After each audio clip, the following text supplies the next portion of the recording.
بسم اللہ الرحمن الرحیم۔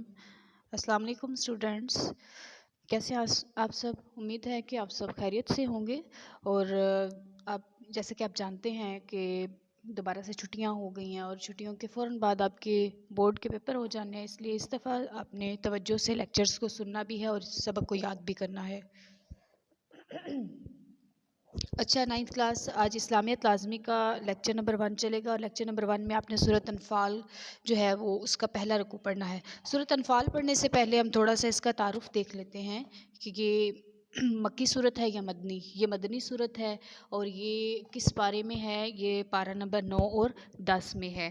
اس کے 10 رکوع ہیں اور اس کی 75 آیات یعنی 75 اس کی آیات ہیں، اور اس صورت میں زیادہ تر جو ہے وہ غزوہ بدر جو ہے غزوہ بدر کے واقعات اس صورت میں بیان ہوئے ہیں۔ غزوہ بدر آپ کو پتہ ہے کہ اسلام کا پہلا غزوہ تھا، اور اسی کے سارے حالات و واقعات جو ہیں وہ اس صورت میں بتائے گئے ہیں۔ جو اس صورت میں سب سے پہلے شروع ہی جو ہے مال غنیمت سے کیا جاتا ہے۔ مال غنیمت سے کیا مراد ہے؟ مال غنیمت جو ہے یہ عربی میں اس کو انفال کہا گیا ہے، اور انفال جو ہے وہ نفل کی جمع ہے، جس کے معنی ہوتے ہیں مال غنیمت۔ یہ وہ مال ہوتا ہے جو مسلمانوں کو جنگ کے نتیجے میں ملتا ہے، جب دشمن جو ہے میدانی جنگ سے بھاگتے ہوئے جو سامان پیچھے چھوڑ جاتا ہے اس کو مال غنیمت کہتے ہیں۔ چونکہ اس سورہ میں مال غنیمت کی تقسیم کا ذکر ہے، اس لیے اس سورت کا نام سورۃ انفال ہے۔ اور یہ بھی کوسچن آ سکتا ہے، یہ پہلے بھی میں آپ سے ڈسکس کر چکی ہوں یہ ساری باتیں، لیکن ایک دفعہ ریویژن ہو رہی ہے ہماری، کہ یہاں پہ کوسچن آ سکتا ہے آپ کو کہ مال غنیمت جو ہے سے کیا مراد ہے، یا پھر جو ہے سورۃ انفال کے وجہ تسمیہ کیا ہے، یعنی اس کا نام انفال کیوں رکھا گیا۔ ٹھیک ہے، تو ان دونوں صورتوں میں آپ کو یہ آنسر دینا ہوگا۔ سورۃ انفال کی وجہ تسمیہ یہ ہے کہ اس سورہ میں مال غنیمت کی تقسیم کا ذکر ہے، جس کی وجہ سے اس سورت کا نام سورۃ انفال ہے۔ اب آپ لوگ پیج نمبر 8 کھولیں۔ ترجمہ کرنے سے پہلے، شروع کرنے سے پہلے ہم لوگ اس کے میننگز دیکھیں گے، پھر اس کے بعد میں آپ کو ترجمہ کرواؤں گی۔ مشکل الفاظ کے معنی دیکھ لیتے ہیں تاکہ ہمیں ترجمہ کرنے میں آسانی ہو جائے۔ ہاں جی، الانفال مال غنیمت اصلح ذات بینکم، آپس کے تعلقات درست رکھو، واجلت ڈر جاتے ہیں، کاری ہونا ناگواری محسوس کرنے والے، یساقونا وہ ہانکے جاتے ہیں، اہدا ایک، دابرہ جڑ، تستغیثونا تم فریاد کرتے ہو، مرتفینا لگاتار آنے والے، غیر ذاتی شوکتی بغیر کانٹے کے، بغیر اسلحے کے۔ اب آپ لوگ پیج نمبر 7 کھولے اور اپنی اپنی پینسلز اپنے ہاتھ میں پکڑنی ہے۔ جو بھی آپ کو مشکل لفظ لگے گا آپ اس کے اوپر میننگ لکھتے جائیے گا تاکہ یاد کرتے وقت آپ کو آسانی رہے۔ اعوذ باللہ من الشیطان الرجیم، بسم اللہ الرحمن الرحیم۔ یسألونک وہ پوچھتے ہیں آپ سے، یسألونک وہ پوچھتے ہیں آپ سے، سوال کرتے ہیں آپ سے، ان الانفالی ان بارے میں، انفالی غنیمت مال غنیمت کے بارے میں، وہ آپ سے مال غنیمت کے بارے میں دریافت کرتے ہیں۔ کل آپ کہہ دیجئے، الانفال مال غنیمت للہ اللہ کے لیے ہے، والرسولی اور رسول صلی اللہ علیہ وآلہ وسلم کے لیے ہے۔ فاتقوا پس تم ڈرو، اللہ اللہ سے، واصلحوا ذات بینکم اور آپس میں صلح رکھو، واطیعوا اللہ اور تم اطاعت کرو اللہ کی، ورسولہ اور اس کے رسول کی، ان کنتم مؤمنین اگر ہو تم ایمان والے۔ اب آپ کو پتہ ہے کہ غزوہ بدر جو ہے اسلام کا پہلا غزوہ تھا، یعنی پہلی جنگ ہوئی تھی، تو دین نیا آیا تھا نا، تو ہر حکم بھی تقریباً جو ہے وہ نیا ہی اتر رہا تھا۔ تو اس وقت میں مسلمانوں کو یہ معلوم نہیں تھا کہ یہ جو مال ہمیں ملا ہے اس کا کیا کرنا ہے۔ اس سے پہلے ایسا ہوتا تھا کہ جو بھی چیز اللہ کی راہ میں دینی ہوتی تھی یا اللہ کو نذر کرنی ہوتی تھی، تو وہ ایک میدان میں جو قربانی یا نذر کوئی منت اللہ کو دینی ہوتی تھی، وہ لوگ اس کو ایک میدان میں رکھ دیتے تھے اور آسمانی بجلی آتی تھی اور وہ اس کو جلا دیتی تھی۔ اب اس سامان کے بارے میں کیا کرنا تھا؟ کیا یہ اللہ کی راہ میں دینا تھا یا اس کو کیا کرنا تھا؟ اس بارے میں صحابہ کرام جو ہے وہ نبی صلی اللہ علیہ وسلم سے سوال کرنے لگے، تو اللہ تعالیٰ نے فرمایا ہے کہ ان کو کہہ دیجئے کہ یہ اللہ اور اس کے رسول کا مال ہے، تم اللہ سے ڈرتے رہو اور آپس میں صلح رکھو۔ اور اللہ اور اس کے رسول کے حکم کی اطاعت کرو۔ اب یہاں پر جو ہے آگے دیکھیں، انما بے شک المؤمنون مومن تو وہ ہیں، الذین جب، اذا جو لوگ، اذا جب، انما بے شک المؤمنون مومن تو وہ ہیں، الذین جو لوگ، اذا جب، ذکر اللہ ذکر کیا جاتا ہے اللہ کا، وجلت قلوبہم تو ڈر جاتے ہیں ان کے دل، وجلت کو انڈر لائن کریں، اس کے اوپر لکھیں ڈر جاتے ہیں، قلوبہم ان کے دل، و اذا اور جب، تلیت تلاوت کی جاتی ہے، علیہم ان کے سامنے، آیاتہ اللہ کی آیات، تو زادتہم زیادہ ہو جاتا ہے، ایماناً ان کا ایمان، وعلا اور پر ربہم اپنے رب، یتوکلون وہ بھروسہ کرتے ہیں۔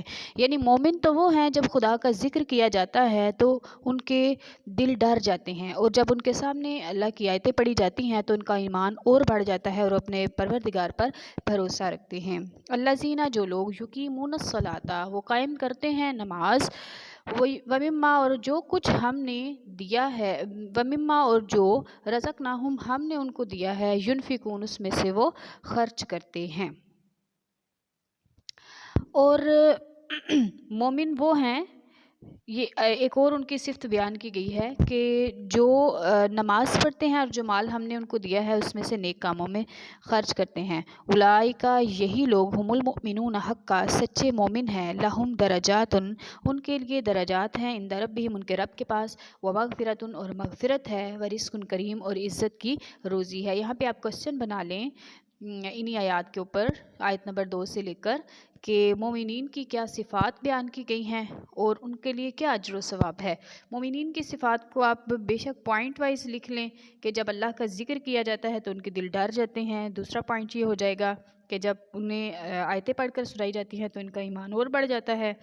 تیسرا پوائنٹ یہ ہو جائے گا کہ اپنے پروردگار پر وہ بھروسہ رکھتے ہیں۔ چوتھا پوائنٹ یہ ہو جائے گا نماز پڑھتے ہیں۔ پانچواں پوائنٹ یہ ہو جائے گا کہ جو مال ہم نے ان کو دیا ہے اس کو نیک کاموں میں خرچ کرتے ہیں۔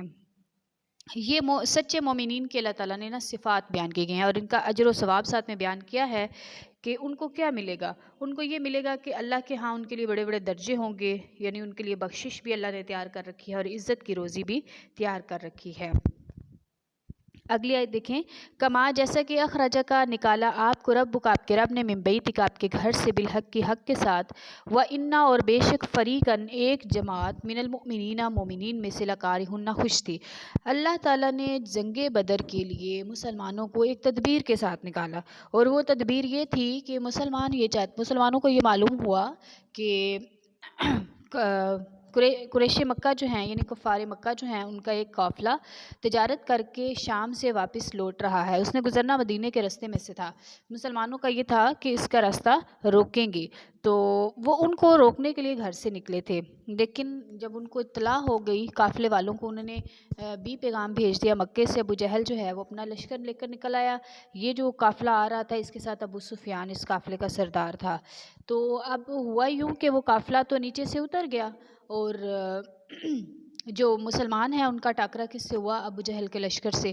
وہ جنگ کرنے نہیں نکلے تھے مسلمان نا، قافلے کا راستہ روکنے کے لیے نکلے تھے، لیکن ان کو جو ہے وہ جنگ کرنا پڑی، یہ اس لیے کہ ہم اگلی آیتوں میں بھی پڑھتے ہیں کیوں۔ یجادلونک کا وہ جھگڑا کرنے لگے آپ سے، فی الحق کی حق کے بارے میں، بعدما تبین بعد اس کے جب وہ ظاہر ہوا، کانما گویا کہ یساقون وہ ہانکے جاتے ہیں، الی الموت موت کی طرف، وہم ینظرون اور اس کو دیکھ رہے ہیں۔ ان میں سے جو سچے مسلمان تھے یہ ان کی کنڈیشن نہیں ہے۔ ان میں سے جو منافق تھے نا، جو اوپر سے صرف اسلام کی ظاہری وہ جو ہے عروج کو دیکھ کر ان کے ساتھ لگ گئے تھے، اوپر سے مسلمان بنے ہوئے تھے اور اندر سے کافر ہی تھے، یہ ان لوگوں کے بارے میں ہے کہ جب انہوں نے لشکر کو دیکھا نا اپنے سامنے، اور لشکر بھی اتنا بڑا، یہ تو 313 تھے اور وہ 1000 تھے، اور جب انہوں نے دیکھا کہ ہمارے سامنے تو لشکر کھڑا ہے، پھر یہ نبی صلی اللہ علیہ وسلم سے جھگڑا کرنے لگے اس بات پر کہ ہمیں جنگ کرنی پڑے گی، یعنی ان کو اپنے سامنے اپنی موت دکھائی دینے لگی۔ یہ منافقین کا ہی رویہ ہو سکتا ہے، اور انہی کا تھا کہ ان کو جو ہے شہادت جو ہے وہ موت نظر آنے لگی۔ جنگ کرنا ان کو ایسے محسوس ہونے لگا کہ جیسے ہم موت کی طرف دھکیلے جا رہے ہیں، اور وہ نبی صلی اللہ علیہ وسلم سے کہنے لگے کہ ہم تو قافلے کا راستہ روکنے آئے تھے، تو ابھی یہ جو ہے یہ تو ہتھیاروں سے لیس جو ہے وہ لشکر ہمارے سامنے کھڑا ہے۔ آگے دیکھیں، وَإِذْ اور جب یعیدکم اللہ، اس وقت کو یاد کرو جب خدا وعدہ کرتا تھا اللہ تم سے، احدا ایک الطائفتین دو جماعتوں میں سے، انہا بے شک وہ لکم ہو جائے گی تمہارے لیے، یعنی اللہ تعالیٰ نے مسلمانوں سے وعدہ کیا کہ دو جماعتوں میں سے ایک جماعت تمہاری ہو جائے گی، ٹھیک ہے۔ وَتَوَدُّونَ اور تم چاہتے تھے، انا بے شک غیر ذاتی شوکت، یہ آپ نے میننگز میں بھی پڑھا ہے کہ بغیر اسلحے کے یا بغیر کانٹے کے یا بے شان و شوکت، جس کے پاس کوئی ہتھیار نہیں ہے، وہ قافلہ تمہارا ہو، تکون لکم تمہارے لیے ہو جائے۔ وَيُرِيدُ اللہ اور اللہ چاہتا تھا کہ انا یحق الحق کا، بے شک سچ جو ہے وہ سچ ہو جائے، سچ کو سچ کر دے، بھی کلمات ہی اپنے کلمے سے، اپنے فرمان سے، وہ یکتا اور وہ کاٹ دے، دابر الکافرین کافروں کی جڑ کو وہ کاٹ کر پھینک دے، ٹھیک ہے۔ اور اللہ تعالیٰ یہ چاہ رہا تھا کہ مسلمانوں کا مقابلہ ہو کفار سے، پھر اس چھوٹی سی جماعت کو میں اس سے 3 گنا بڑی جماعت پر فتح دوں، جب فتح دوں تو سب کے سامنے آ جائے کہ سچ جو ہے وہ کیا ہے، ظاہر ہے جس کی فتح ہوگی کم تعداد کے ساتھ وہی جو ہے سچ پر اور حق پر ہوگا نا۔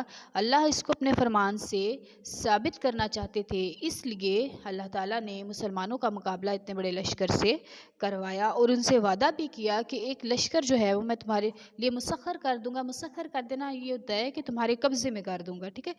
لیحق الحق کا، تاکہ سچ کو سچ کر دے، ویبطل الباطل اور جھوٹ کو جھوٹ کر دے، ولو کرہ المجرمون اگرچہ مشرک ناخوش ہی کیوں نہ ہو۔ یہ اللہ یہ چاہتا تھا کہ سچ کو آج سچ ثابت کر دے کہ حقیقت کیا ہے اور سچ پر کون ہے اور جھوٹ پر کون ہے، اگرچہ اس بات سے مشرک ناخوش ہی کیوں نہ ہوں۔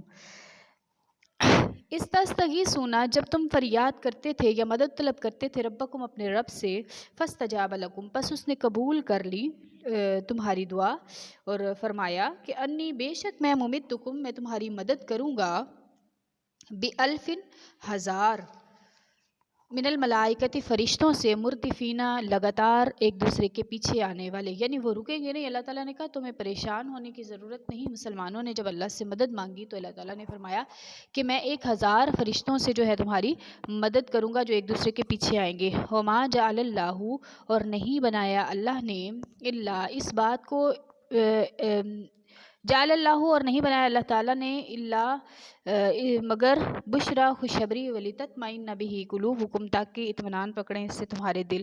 اللہ تعالیٰ نے اس بات کو مسلمانوں کے لیے خوشخبری بنا دیا، جب ہمیں کوئی خوشخبری ملتی ہے تو ہمارا دل جو ہے وہ پرسکون ہو جاتا ہے۔ ومن نصر اور نہیں ہے کوئی مدد، الا مگر من عند اللہ اللہ کی طرف سے ہے، ان اللہ بے شک اللہ عزیز حکیم غالب حکمت والا ہے۔ ترجمہ کمپلیٹ ہو گیا ہے۔ آپ لوگوں نے یہ ترجمہ جو ہے بڑے اچھے طریقے سے یاد کرنا ہے، لفظ لفظ کا میں نے آپ کو ترجمہ پڑھایا ہے، اسی طرح سے آپ نے یاد کرنا ہے۔ لفظی ترجمہ یاد کرنے کی کوشش کیا کریں، مشکل الفاظ پیچھے سے دیکھا کریں، کچھ جو آپ ساتھ ساتھ لکھتے ہیں ان کو بھی دیکھا کریں۔